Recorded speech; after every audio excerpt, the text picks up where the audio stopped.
When I opened my garage door that Monday morning, I wasn't expecting to find what looked like the lost cargo of a small Amazon warehouse.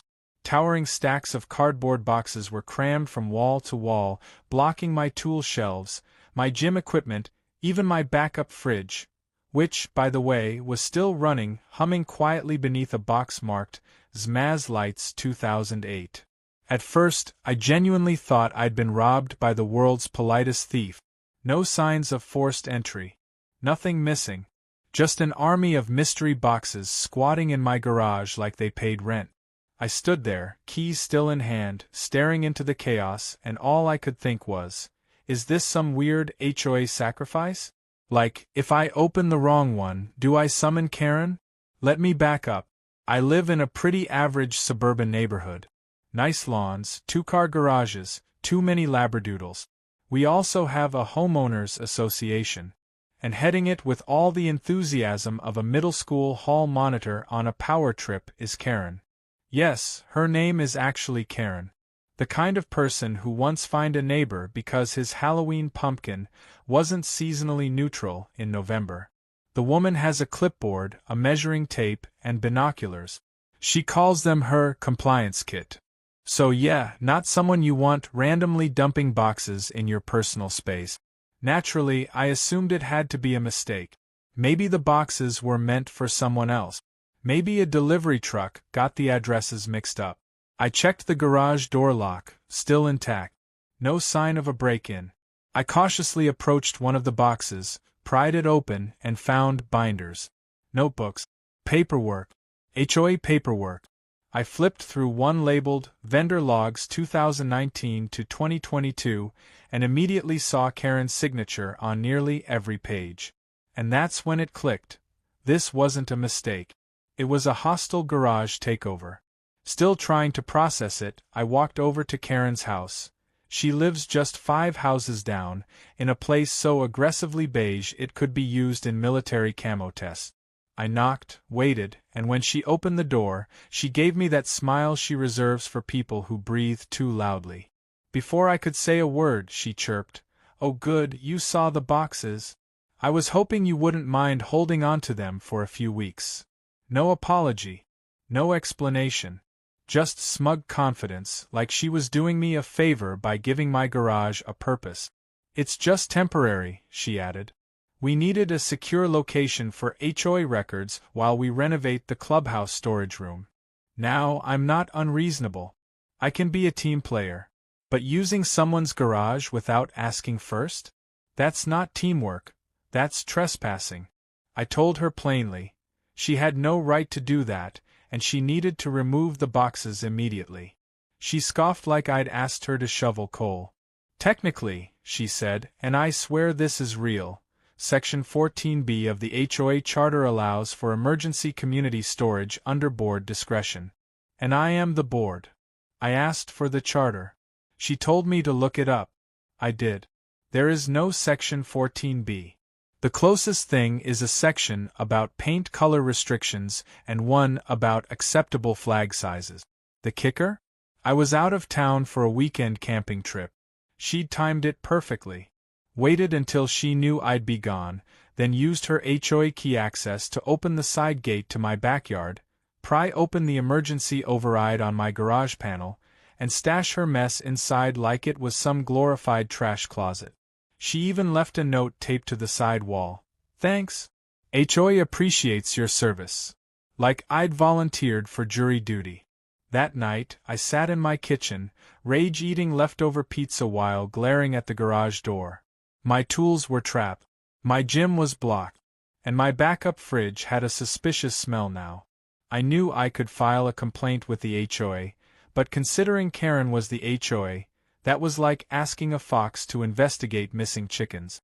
She clearly believed she could get away with anything, and why wouldn't she? Everyone else in the neighborhood just went along with her nonsense. One guy told me she once measured his grass height with a ruler and fined him $50. Another said she banned inflatable holiday decorations because they violated airspace harmony. But this wasn't a flamingo in a yard or a mailbox the wrong shade of taupe. This was my home, my garage, my space. and she'd treated it like her personal warehouse. I could feel the heat rising in my chest, not just anger, but the cold fire of strategy. I wasn't going to yell or beg or file useless complaints. I was going to beat her at her own game. After all, if she wanted to turn my garage into a community drop zone, I'd make sure the community got involved. That night, I walked back into the garage, turned on the overhead light, and looked at those boxes with new eyes. They weren't Karen's property anymore, not as far as I was concerned. She'd abandoned them. She'd trespassed to stash them here. She hadn't asked, hadn't signed anything, and certainly hadn't paid for storage. Legally, and I say this as someone with a law degree, she had zero claim. And that's when the plan clicked into place. I grabbed my phone, opened the Craigslist app, created a listing. Title: Free Mystery Boxes, First Come, First Served. I took pictures of the stacks, carefully avoiding any visible names. Added a line that read, "Stored in my garage by someone who never came back for them. Take what you want. They gotta go." Then I hit publish. I didn't know it at the time, but I just lit the fuse on a neighborhood explosion. Because the next morning, the trucks started rolling in. And Karen? She would lose her mind in ways even I couldn't have predicted. But standing in that garage, staring at those boxes one last time before chaos descended, I couldn't help but smile. She wanted community storage? Well, I was about to give the entire internet a chance to help themselves. By the time the sun rose the next morning, I'd completely forgotten about the listing, at least until the first knock at the door jolted me out of my cereal. A man in a faded tank top, holding a reusable shopping bag and grinning like he'd won the lottery, asked, "You still got them free boxes?" I blinked. "Yeah," I said, slowly pointing to the open garage. He didn't say another word. Just marched right past me and started browsing like it was a garage sale. Within 15 minutes, 3 more people showed up. One of them backed an actual trailer into my driveway. They came with work gloves, dollies, and in one case, a large thermos of coffee like they were prepared for a full day's haul. I stood by the door, arms crossed, watching this parade of opportunists dig through Karen's kingdom of cardboard like raccoons at a buffet, and I have to admit, it was glorious. What surprised me most wasn't that people were showing up, but how fast it spread. Word of mouth in online giveaway groups moves at light speed, apparently. Someone posted about the haul on a local community page. Garage full of free stuff, lots of office supplies and mystery items. That was all it took. Within an hour, cars were double parked down the street. Neighbors I hadn't spoken to in months wandered by, just to see what the fuss was about. It was like a pop-up market run by chaos itself. People were pulling out boxes, opening them on my lawn, holding up objects and asking, "Is this part of it?" And every time, I smiled and said, "If it's in the garage, it's yours." The real magic happened when people started uncovering what was inside. See, it wasn't just decorations and binders. Some boxes contained weirdly specific HOA documents, financial records, neighborhood security notes, and a few old, dust-covered surveillance cameras. One woman, a retired librarian, opened a crate and gasped. "Are these HOA violation reports from 2015? She pulled out a manila folder labeled, "Unauthorized Mulch Usage, Anderson, Lot 14. People began passing around papers like gossip in a high school hallway. My favorite moment was when a teenager found a box full of laminated photos, dozens of them, of people's lawns taken from odd angles. Someone asked if it was a weird art project. I didn't have the heart to explain that it was probably Karen's personal archive of neighborhood infractions. And then, right around noon, the Lexus appeared. Karen's beige monstrosity rounded the corner and slammed to a stop in front of my house, her mouth already open mid-scream before the engine shut off. She leapt out, practically tripping over her orthopedic sandals, and shouted, "Stop! This is a crime. Those boxes are private property." She shoved her way through the crowd like Moses parting the Red Sea, shrieking at people to return what they'd taken. Some folks just laughed and kept loading their trunks. Others shrugged and walked off. A few looked genuinely confused, especially when Karen tried to block their path. "Ma'am, are you giving these away or not?" one guy asked as he hoisted a box of what looked like security tapes into his van. "No. Those are mine," she snapped, glaring at me like I'd burned down her dollhouse. I stepped forward calmly. "You left them in my garage without my permission. I assumed they were abandoned." Karen turned purple. "That's not how property works. I'm the HOA president. You're obligated."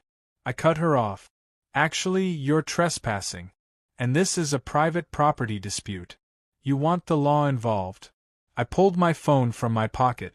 "Because I'd be happy to call the police and explain how you used a garage code override to enter my home while I was out of town."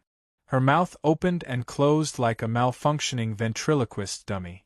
A few of the onlookers stopped loading and turned to watch us like it was a live-action court show. Sensing the shift in energy, Karen lowered her voice. "Look, I didn't mean for it to go this far. I just needed a place to keep some things temporarily." I smiled. "You should have asked. I assumed you'd be reasonable," she muttered. "That was your first mistake." At this point, someone from the crowd chimed in, holding up a small, clear container. "Hey, this box has a check ledger from 2020 with HOA dues and vendor payments. Shouldn't this be in a safe or something?" Karen turned as white as a ghost. "That's not supposed to be here," she whispered. And there it was.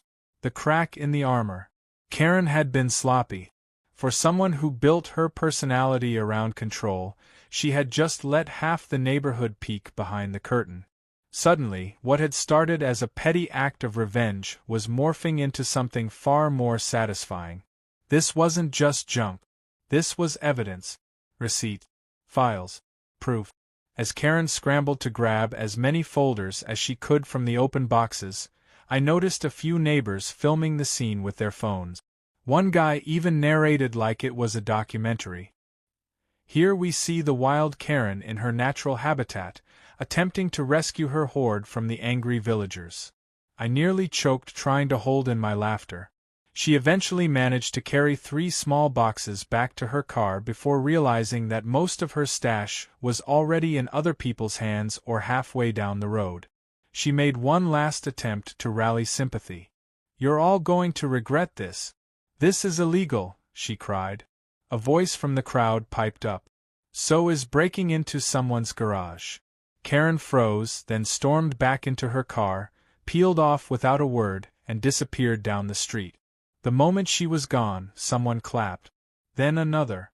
Soon, there was full-blown applause from about a dozen people still milling around, some of them high-fiving like we'd just won a community softball game. It was ridiculous. And perfect. As the last few boxes were taken and the driveway finally cleared, I stood at the edge of my now empty garage, hands on my hips, soaking it all in. Karen had tried to impose control in the name of the HOA. She believed she was above consequence. But the truth was, she'd gambled on my silence and lost everything in front of an audience. That night, I sat on the couch with a cold drink and watched the videos people had uploaded to a local community page. Karen shouting, neighbors hauling boxes, me calmly shutting her down. One video had already gotten hundreds of likes. Someone even set it to dramatic classical music and labeled it Karen vs. the Internet. But even as I enjoyed the victory, I knew this wasn't over. Karen was too proud, too power-drunk to walk away quietly. She would come back, and when she did, she'd be armed with something more than just HOA jargon. The storm was coming. But what she didn't realize yet was that I wasn't the same quiet homeowner she used to push around. She wanted a war? Fine. I'd already won the first battle. 3 days. That's how long it took for Karen to re-emerge from her bunker of rage. I half expected her to show up with police or lawyers, but instead, she went full tyrant mode with her favorite weapon, the HOA emergency meeting. No warning, no notice to the neighborhood, just a printed flyer hastily taped to the community board and slipped under a few select doors. The flyer had more bold lettering than a conspiracy newsletter. Mandatory HOA meeting. Topic: property theft and breach of community trust. The kicker? She didn't even distribute it to everyone. Just her loyal circle of clipboard warriors. Ellen, Greg, the couple from the cul-de-sac who think Halloween is demonic, and of course, Gary, her lapdog treasurer who once fined himself for putting out recycling a day early. Despite the meeting being clearly skewed, I showed up. I brought popcorn. Figuratively, anyway. I also brought my neighbor Sherry, who had recorded one of the more viral videos of Karen's meltdown during the box giveaway. When we walked into the clubhouse, Karen was already seated at the head of the long folding table, looking like a judge ready to sentence me to 20 years in HOA hell. She didn't acknowledge me, just cleared her throat and launched into the performance of a lifetime.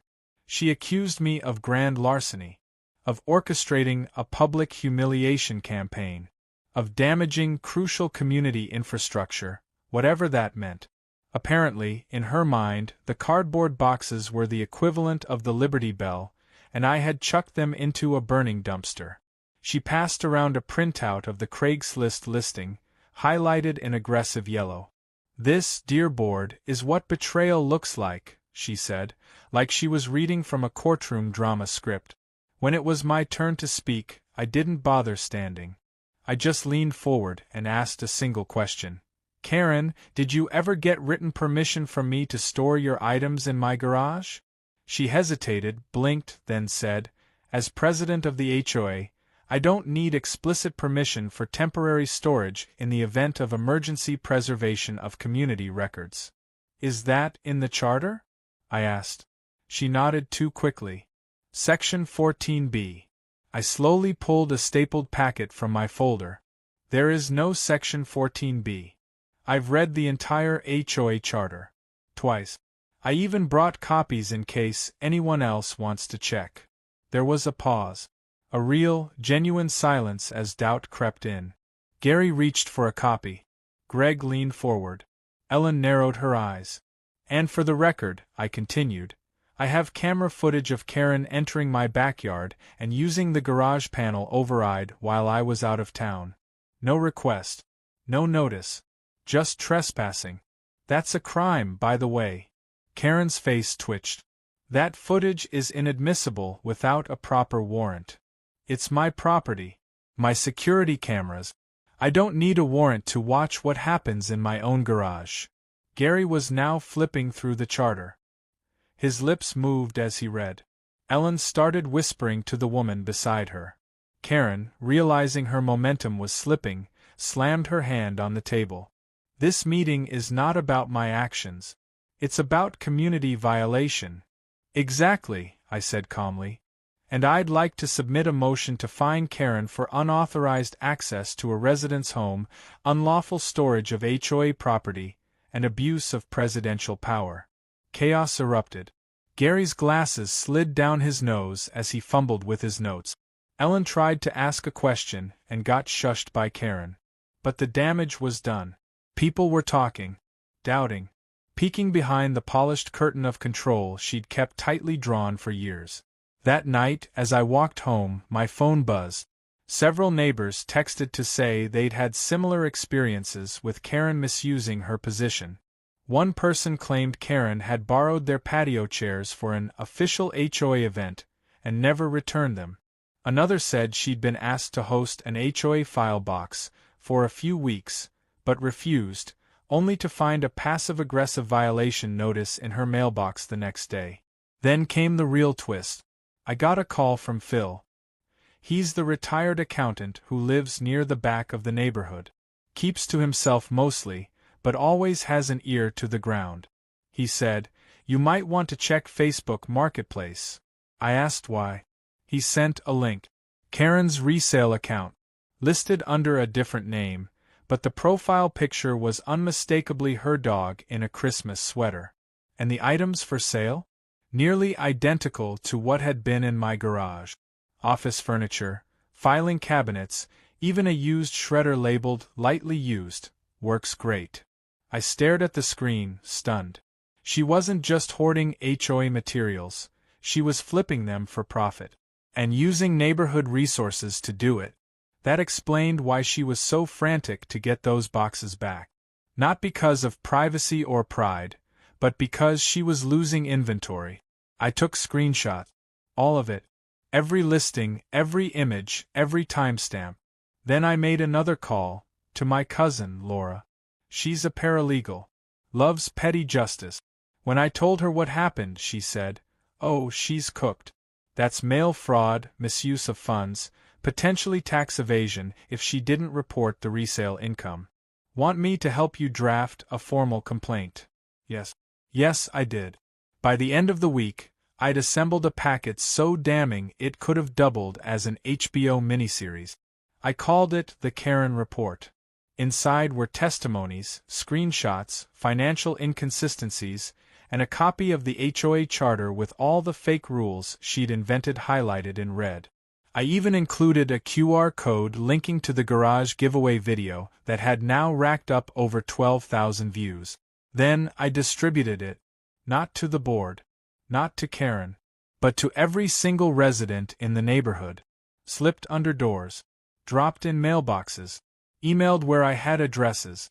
People read it, people talked, people were pissed. Karen had spent years controlling the community like a miniature dictator in pastel sweaters. But she'd gotten greedy and sloppy. She thought no one would challenge her. But now the curtain was ripped down. The whispering had become shouting. And for the first time there was a real, loud, public demand for change. I knew what was coming next. The annual HOA election was only a few days away. And this time people were paying attention. Karen would fight back. She always did.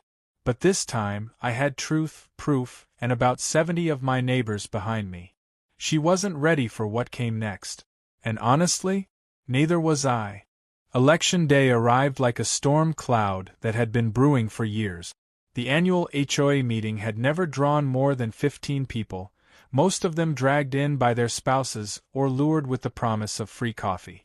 But today? The community center parking lot was packed. People stood in clusters outside the doors, murmuring with a kind of electric anticipation usually reserved for sports finals or courtroom verdicts. You could feel it in the air. Something big was about to happen. And at the center of it all, of course, was Karen. She stood by the check-in table in her usual beige pantsuit, smiling too wide, the corners of her mouth twitching every time someone walked by without acknowledging her.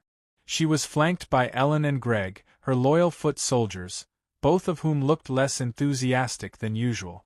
Maybe it was the buzz of the crowd or the quiet glares from neighbors they used to ignore with impunity, but something was off in their posture.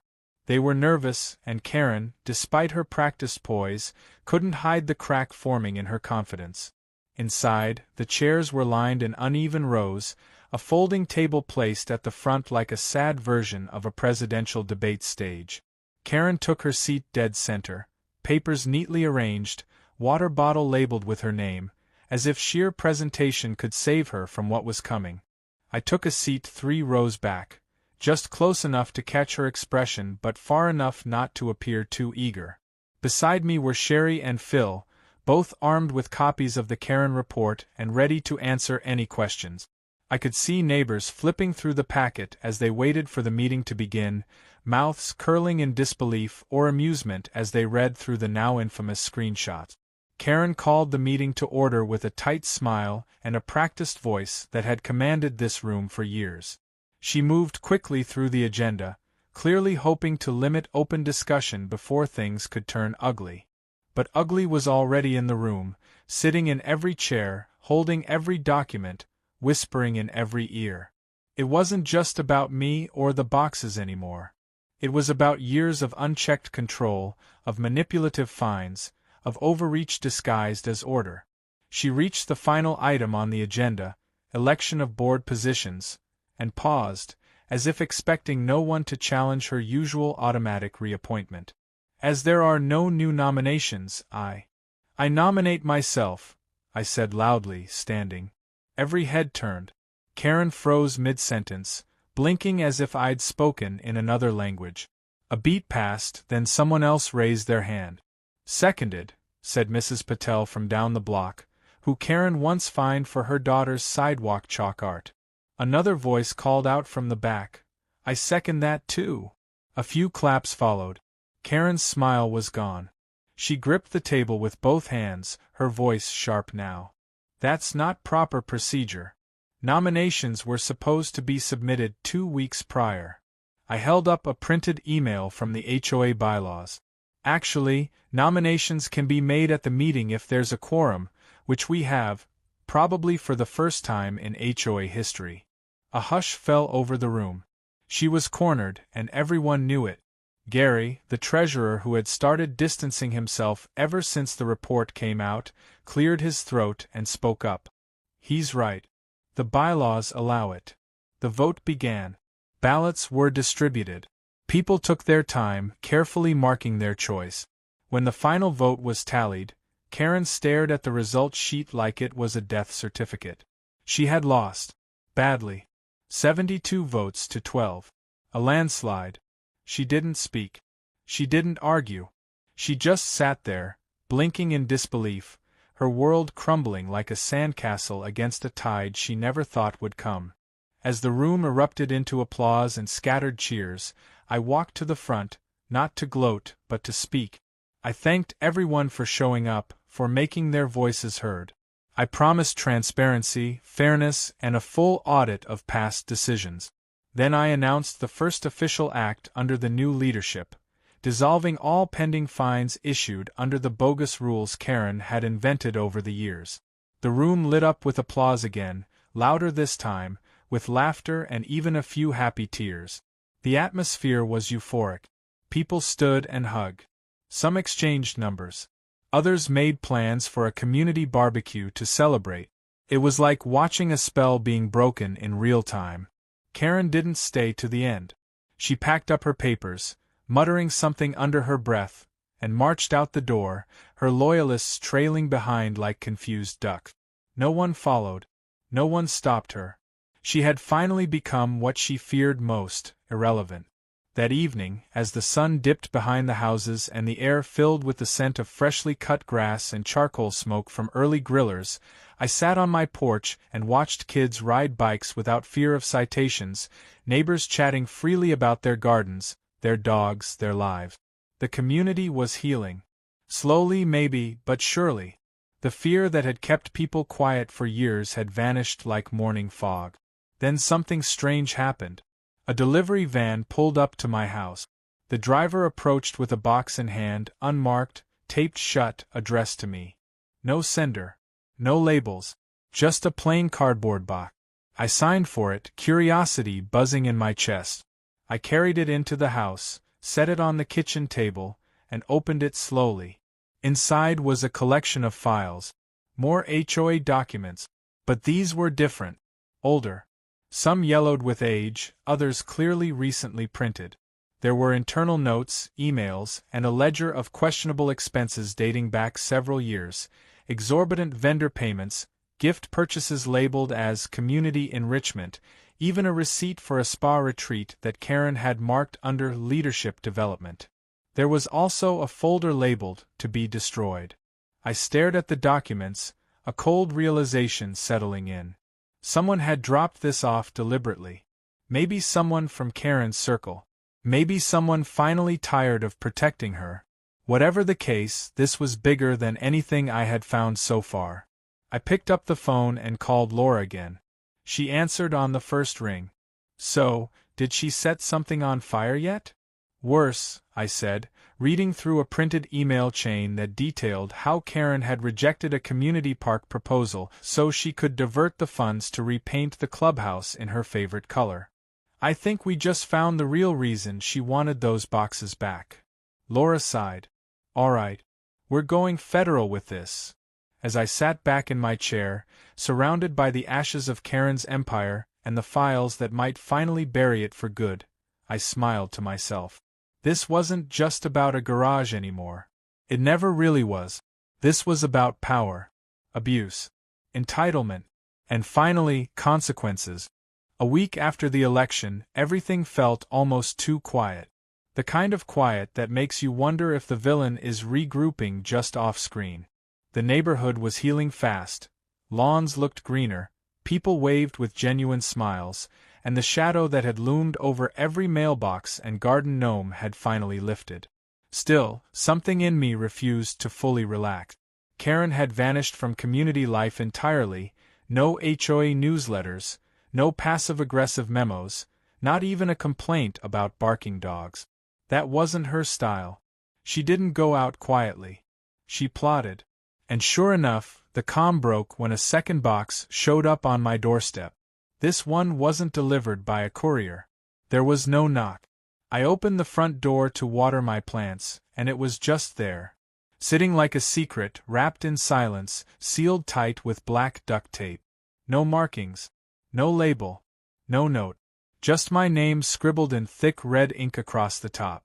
I didn't touch it right away. I stared at it for a long time, half expecting it to tick. When I finally opened it, the contents stopped me cold. Inside were more documents, personal ones this time. Not about the HOA. These were files on individual neighbors. Printouts of social media posts. Notes in the margins detailing which residents had received warnings, who had challenged her authority, who had unpaid fines. There were screenshots from neighborhood Facebook groups and what looked like secretly taken photos of private property. Karen had been running a full-on surveillance operation. One folder was labeled Non-Compliant Watch List. Another read Probation Candidates. I felt sick. There was a line, and Karen hadn't just crossed it, she'd sprinted past it, dragging her clipboard and petty tyranny with her. It became terrifyingly clear that the boxes in my garage weren't just overflow paperwork. They were a fortress of leverage. Karen hadn't just enforced rules. She weaponized them, collecting dirt on neighbors to keep them quiet, to bend them, to control the vote. But why would someone deliver this to me now? I scanned the bottom of the box. Taped beneath the last folder was a handwritten note. No name. Just 4 words. She kept everything. Burn it. The handwriting didn't look like Karen's. Someone else had turned on her. Maybe someone in her inner circle. Maybe someone who'd finally seen enough. I knew I couldn't sit on this. I called Laura again, and by the next day, we were in touch with state authorities. They opened an inquiry. Not just into Karen's leadership, but into the financial activities of the HOA over the past 5 years. It was bigger than anyone imagined. The vendor kickbacks, the overinflated budgets for landscaping and beautification initiatives, the missing community improvement funds, it was all in there. A perfect paper trail, neatly catalogued and bound by the very person who thought no one would ever see it. Within the week, Karen's property was visited by investigators. No flashing lights or handcuffs, yet, but the neighborhood grapevine did its job. People saw. People talked. The walls were closing in. I overheard one neighbor whisper to another at the park. I heard they found a hidden filing cabinet in her attic. Whether that was true or not didn't matter. The spell was broken. Her fortress of fear had crumbled. I thought that might be the end of it, that maybe justice had done its job and I could move on. But then came the final twist. I was sitting in my garage, reorganizing the shelves for the first time in weeks, when I found something tucked behind the backup fridge. A small shoebox-sized container, wedged between the wall and a paint can. I pulled it out, dusted it off, and opened it. Inside were photos. Real, physical print. Not of the neighborhood. Not of fences or lawns. These were of Karen. Smiling. Laughing. Holding hands with a man I didn't recognize.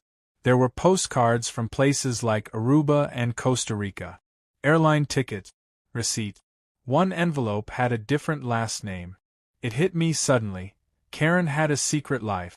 Another identity, maybe even another marriage. Hidden. Sealed away like her secret. And somehow, this box had accidentally ended up in my garage along with the rest of her stash.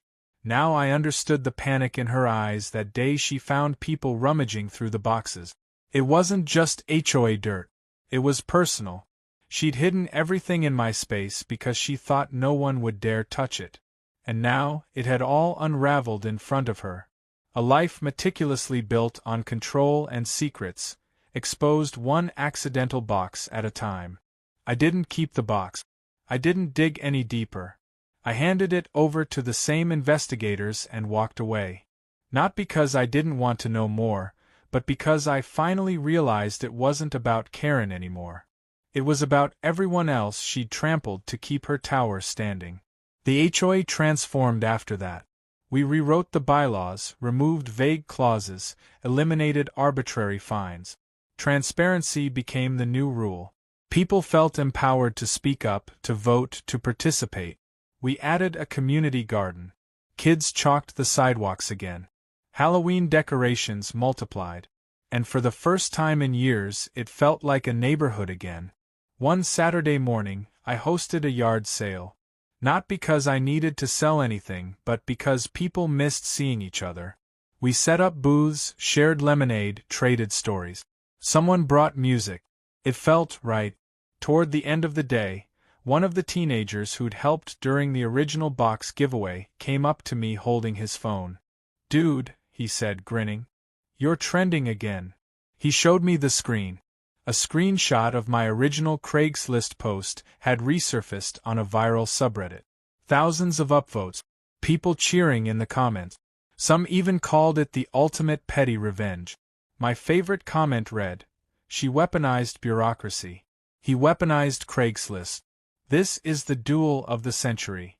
That night, I posted one last ad. Just for fun. I took a photo of the empty garage, swept clean, organized, peaceful. The title said, "Free HOA Presidency. Slightly used. Comes with a bonus shovel for digging up skeletons." It wasn't meant to get attention, but it did. The post went viral again. And this time, it wasn't just about Karen. It was about what we'd built after her. People from other neighborhoods reached out, asking for advice, sharing their own horror stories. Some even sent photos of their own garage makeovers in solidarity. Apparently, HOA reform through pettiness had become a small but mighty movement. Karen eventually sold her house. Quietly. No farewell letter, no goodbyes. One day she was there, the next she was gone. Rumor was she moved out of state. Maybe started fresh somewhere else. Or maybe just found a place where no one knew her history. As for me, I didn't run for HOA president again the next year. I didn't need to. We had a board of Real people now. Neighbors, not enforcers. I still get asked about the boxes though. People laugh when they bring it up. It became part of the neighborhood's lore. The time a garage became a revolution. Sometimes all it takes is one act of outrageous entitlement to tip the scales. And one act of bold, delicious revenge to set things right.